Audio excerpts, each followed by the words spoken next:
Bem, meu nome é Ricardo Bacelar e eu queria agradecer o convite do Humberto Cunha para participar do sétimo Encontro Internacional de Direitos Culturais, que nessa edição está tendo essa inovação tecnológica muito importante, que é a interatividade pela internet. A gente vai poder transmitir ao vivo e pela internet os temas, não é? Cada um gravando, e essa interatividade é muito importante para que a gente possa ter mais pessoas, né? Usufruindo do evento e participando, né? Nosso tema diz respeito às liberdades culturais e o mercado, né? E eu começo assim, a minha exposição e as minhas reflexões, né? Fazendo um apanhado da questão da indústria cultural e a tecnologia, né? Que hoje em dia, bem como a nossa palestra e a nossa participação, bem como a própria indústria cultural e o mercado, seja ele de música, ou seja ele de bens culturais em geral, de cinema, de artes plásticas, de qualquer outra coisa, eles têm realmente, dentro da tecnologia, um caminho, né, assim, importante, né, de desenvolvimento e também de difusão. Na música, por exemplo, eu vou citar aqui uma área que eu atuo, né, eu gosto muito de música e, além de advogado, também sou músico. Eu estudei um pouco sobre a história dos sistemas de produção, né, de áudio e de gravações, e a gente vê claramente na história das gravações que a tecnologia ela foi tendo um impacto assim, muito forte dentro da história da indústria fonográfica, por exemplo, que é uma forma de mercado mesmo da indústria cultural, né? O mercado fonográfico ele é um motor importante dentro do segmento musical, né? Você tem um setor de entretenimento, você tem um setor de apresentações de shows e espetáculos e tal, mas a transação de gravações, de fonogramas, ali é um ramo assim que particularmente me atrai, não é? A gente vê claramente, não é, que a tecnologia moldou a música no mundo, não é? De uma forma muito intensa, não é? Quando o disco de cera ele foi inventado, não é?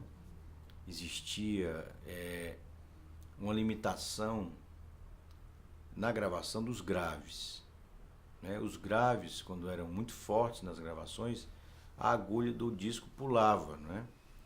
Então, os arranjos para orquestra ou para grupos, eles eram limitados com os graves. Então, às vezes as baterias, né, as percussões, todos eles não podiam usar elementos que tinham um grave muito intenso, porque se tivesse muito grave, a agulha ela pulava, né? Então, houve na época, né, a gente tinha antigamente a música executada ao vivo, né? E a gente passa por um outro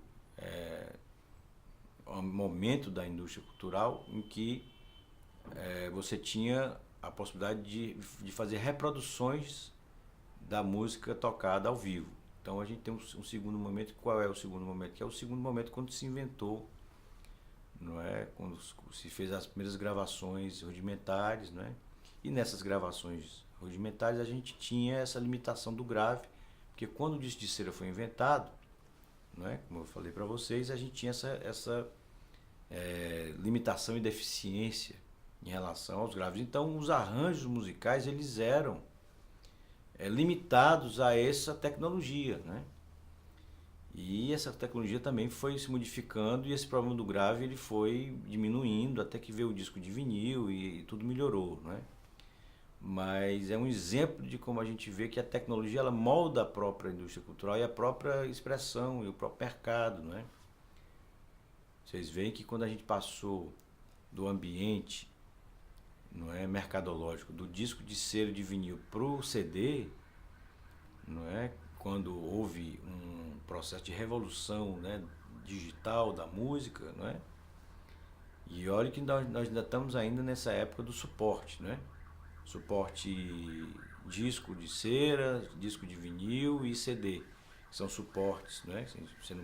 Hoje a gente vive um momento diverso que é a desmaterialização do suporte. A gente não tem mais suporte hoje em dia porque a gente tem o streaming, né? Essa gravação que eu estou aqui fazendo, ela está sendo gravada num disco rígido e está sendo transmitida pela internet por streaming. Vocês não estão tocando um DVD, eu estou tocando nada. Então, quer dizer, essa tecnologia ela impacta muito a indústria cultural, né? E essas liberdades também culturais e mercado, elas passam muito também, além de outros N fatores que outras pessoas vão falar aqui hoje, não é? Eu vou me ater, né? Até por conta do meu mestrado que eu fiz, que foi em streaming, né? Nesse aspecto da tecnologia e do mercado e das mudanças no mercado de música, que é o mercado que eu atuo assim como músico, sou pianista e há muitos anos que eu acompanho a indústria cultural ligada à música, né? Mas realmente a própria tecnologia ela molda um pouco a música, né? Vocês veem que com esse momento da indústria cultural ligada ao CD, quando a música deixou de ser uma gravação analógica, ou seja, ela era escrita, né? Ela era gravada de forma um impulso elétrico que era transmitido por disco, não era uma gravação, ela era analógica, ela era elétrica, ela passou a ser decodificada no arquivo digital, né? Então o som ele foi a tecnologia veio para poder transformar o áudio em linguagem binária e escrita digitalmente, né? Como a fotografia também passou, né? Então toda essa produção, não é, de música digital, ela passou a ser feita de outra forma, né? E a gente vê agora, hoje em dia, assim, com esse fenômeno da desmaterialização dos suportes, uma outra forma de você transmitir, fruir, distribuir, não música ou cinema ou alguns tipos, não é, de bens culturais através da internet, né, que já é um outro momento que a gente observa em que você não tem mais o suporte, você tem aí a interatividade, você tem formas alternativas de distribuição, né? Você tem formas também alternativas de remuneração diferenciada por conta do streaming, né? Antigamente o que predominava era a venda de CDs, DVDs, livros, Blu-rays, cassetes, vinis. Você tinha N formas de comercialização de suportes físicos que eram vendidos para serem reproduzidos, utilizados para serem fruídos pelas pessoas, né? Então toda essa revolução também da tecnologia ela impacta porque com a ausência também, não é, dos suportes, não é, a diminuição crescente do suporte do CD, daqui a pouco não existe mais. A grande parte da música no mundo, não é, ela fruída através das redes de streaming, não é? A música ela basicamente hoje está em torno de 70% do que é distribuído, não é? É distribuído por meio das redes do YouTube, Spotify, Deezer, né? E a gente tem uma quebra de paradigma muito grande, que a quebra da questão da indústria da música com a compra e venda de suportes, né?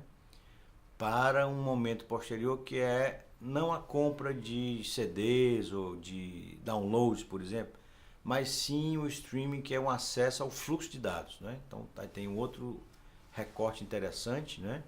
Que é uma quebra de paradigma muito forte, né?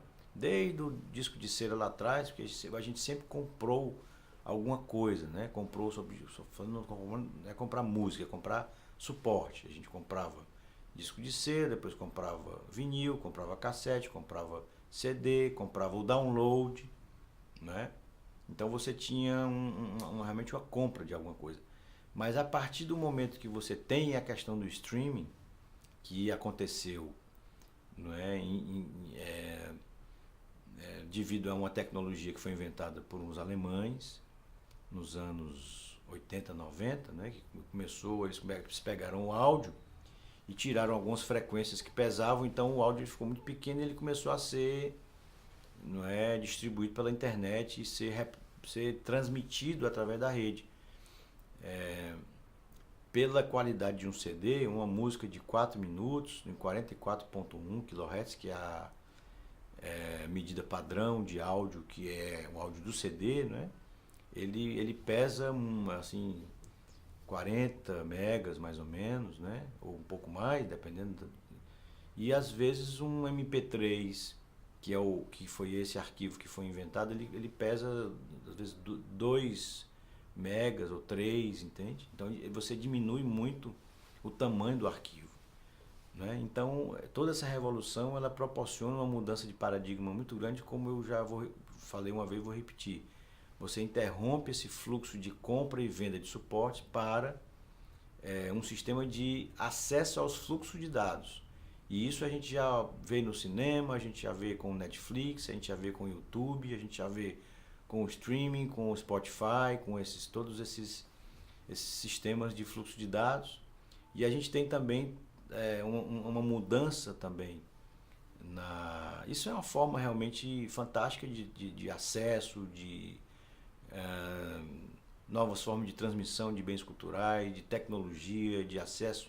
As pessoas têm mais acesso, mas ao mesmo tempo a gente tem aí problemas, né, em relação à remuneração de direito autoral, né, que caiu bastante com o streaming, né? Antigamente você comprava um disco,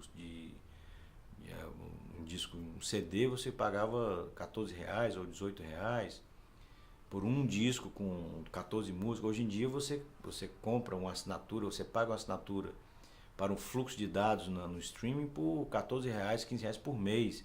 E você tem acesso a todas as músicas do mundo, né, praticamente. Então, realmente trouxe para os autores aí um problema muito grave, para a própria indústria cultural. É uma liberdade, mas ao mesmo tempo você tem uma restrição, né, porque para os autores ficou muito difícil você realmente ganhar vida com direito autoral, porque hoje o direito autoral ele é pago cada vez.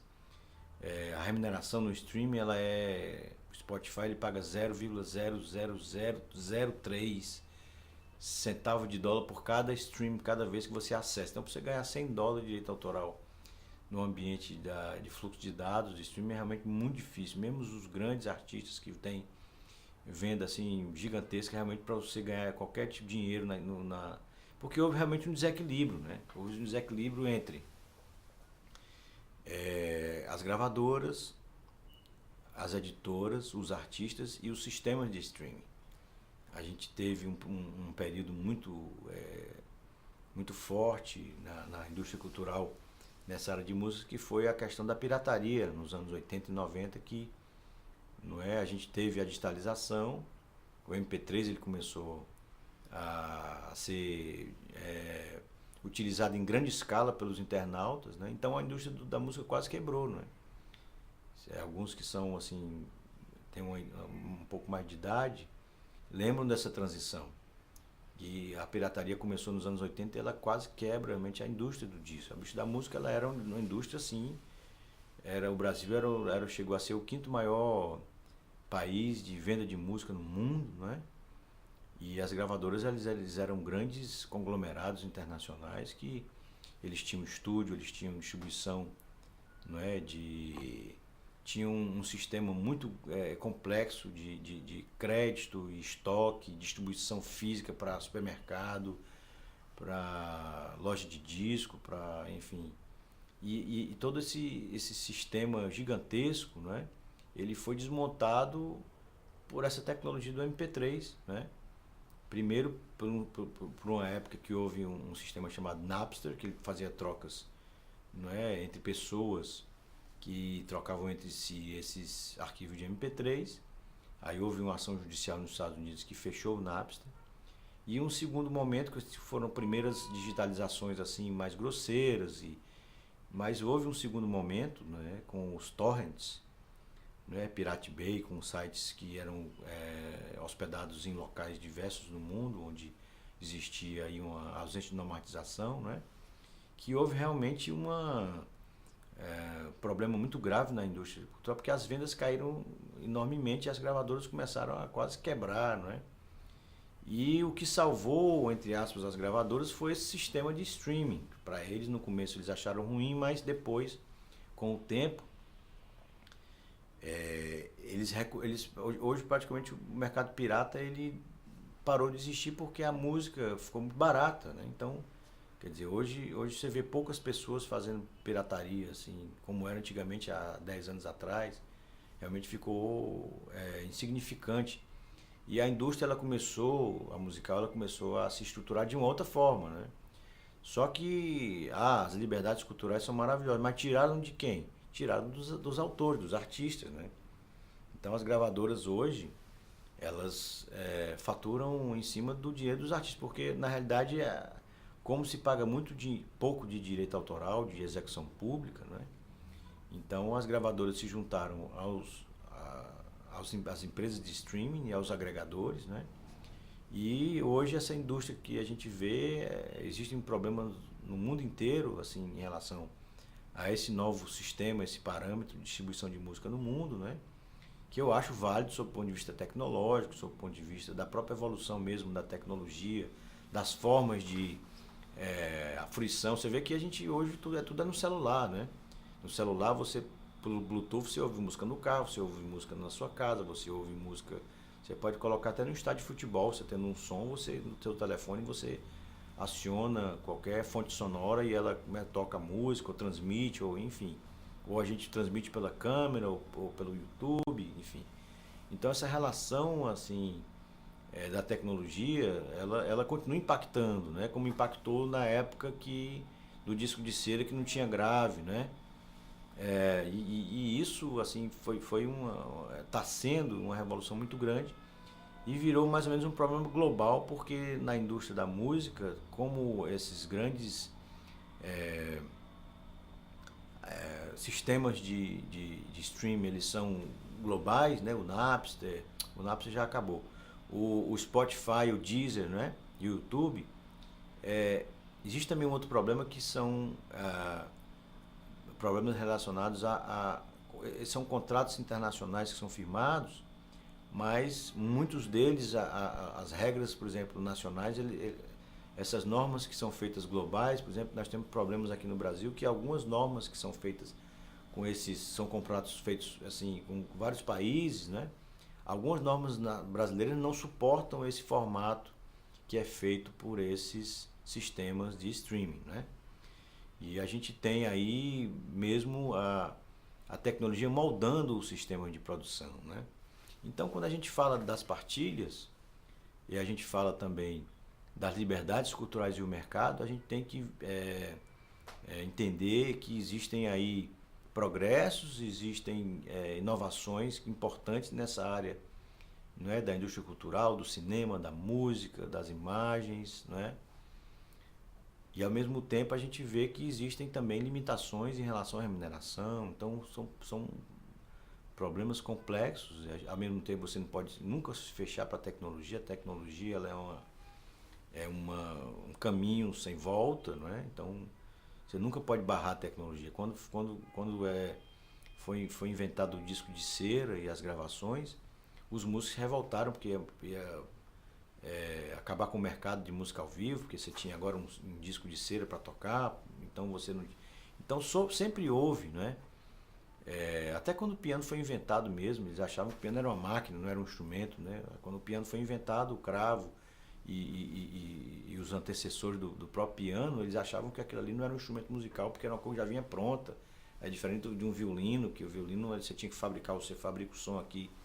Mas o piano eles achavam que era uma máquina de todo um preconceito, porque então na história a gente vê, né, na história da indústria cultural, na história da música, a gente vê aí o impacto realmente dessas tecnologias dentro da indústria, do mercado, né? E hoje a gente vive realmente esse momento difícil, que é um momento onde os criadores eles não são remunerados da forma correta, né? Como deveriam, né? Hoje a gente vê um sistema de streaming que controla, não é? A gente vê as gravadoras ganhando dinheiro, inclusive pagando os autores com o streaming, com contratos antigos. Os contratos dos anos 80 eram contratos que você vendia vinil, né? Então tinha uma cláusula de 10% de perda de... Antigamente, quando você fabricava vinil, eles diziam, né, as gravadoras diziam que você perdia 10% da produção, que se quebrava. Então os contratos de gravadora, os artistas mais antigos, todos os contratos, eles do 100% de remuneração, eles tiravam 10% de perda, que eles chamavam que era perda, que não tem perda nenhuma, e 10% do preço de capa, que eles falavam que esse 10% era para custear a impressão dos vinis, etc.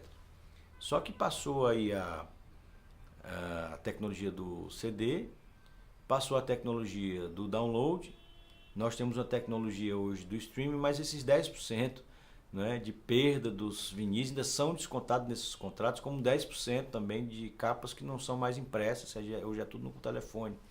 Então a gente tem um lado negro também dessa indústria cultural, que são, né, os grandes conglomerados. Assim, eu mesmo, assim, eu era do Hanoi Hanoi, que era um grupo dos anos 80, e já, assim, desde cedo que vi a força da indústria, que é uma força grande. As gravadoras e as editoras realmente são, historicamente, né, assim, sempre ganharam mais que deveriam, né, e sempre os artistas ganhavam menos que mereciam ganhar.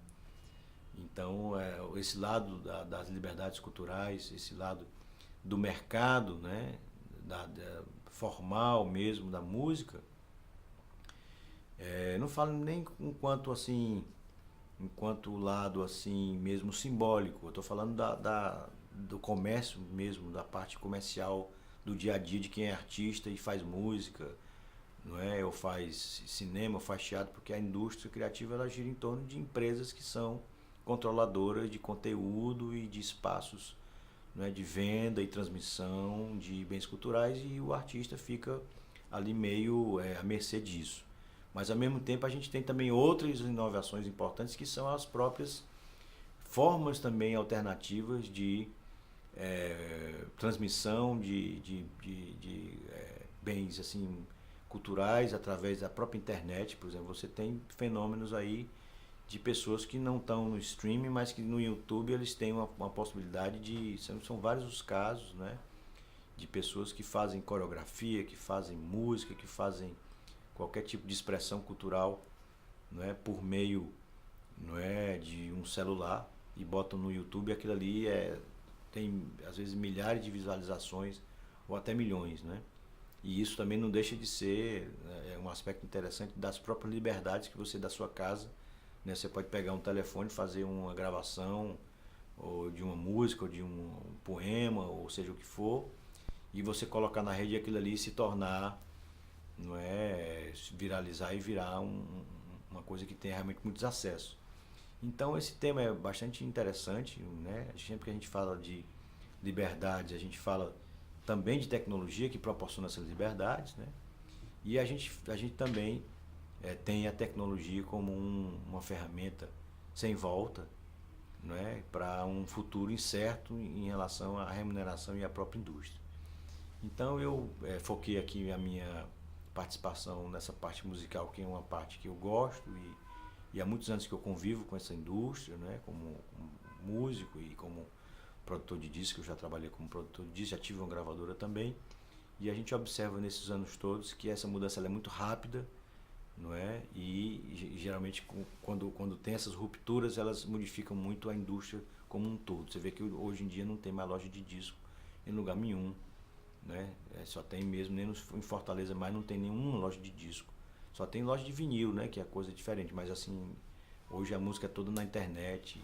Enfim, você compra o disco nas livrarias, né, CDs e tal, mas o mercado está se modificando muito. Então eu deixo aqui essas breves considerações sobre o tema, e agradeço aqui a paciência de vocês, e espero ter contribuído de alguma forma para as discussões.